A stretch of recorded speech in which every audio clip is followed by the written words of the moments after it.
Ndëron jetë Shpat Kasapi. Ka ndëruar jetë ditën e sotme e mërkur këngëtari i njohur nga Maqedonia, Shpat Kasapi.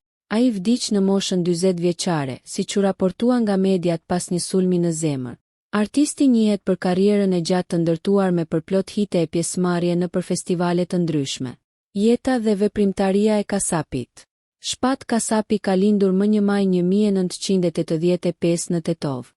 Edukimin e nisi në shkollën fillore Liria në Tetov. E më pas ndoqi kolegjin turk Yahya Kemal në Shkup, ndërsa studimet universitare i kreu në Universitetin e në Shkup. Fillimet si fëmijë tek shkëlqimi në skenën muzikore. Karriera e tij filloi shumë herët, ku mori pjesë në festivale për fëmijë. Suksesi i parë i madh erdhi kur fitoi çmimin e parë në festivalin Bledzat 98 në Tetov në moshën 13 vjeçare. Me kalimin e viteve, ai filloi të shfaqej në konkurse më të mëdha, për shembull, mori pjesë në festivalin Këngët e Stinës 2002 në Tiranë, ku fitoi çmim. Gjithashtu mori çmime të publikut në festivale si Nota Fest 2003 dhe Alba Fest 2003 në Shkup.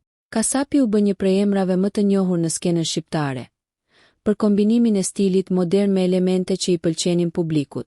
Disa nga këngët e tij më të njohura dhe të dashura nga publiku ishin Valle Kosovare, Amdo, Dashni Palimit, Aroma e Sajeti. Për shumë vite mbeti një figurë e përhershme në tregun muzikor shqiptar.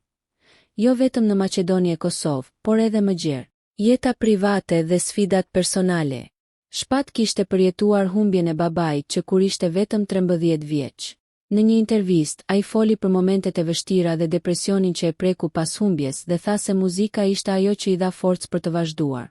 Ndonë se jeta private e tij ishte ndonjëherë në qendër të vëmendjes, raporte rreth marrëdhënieve, ndryshime personale e tij. Për shumë adhurues ai mbeti sidomos zëri që solli energji në skenë. E para pak muajsh, Indieri ishte ndarë nga bashkëshortja Selvie Jao, me të cilën kishte një djalë. Nëse ju pëlqeu kjo video, shkoni në kanalin e YouTube-it Big VIP Albania Kosova, që e gjeni në bio. Mos harroni që të bëni subscribe dhe të klikoni butonin e zilës që të informoheni për videot më të reja.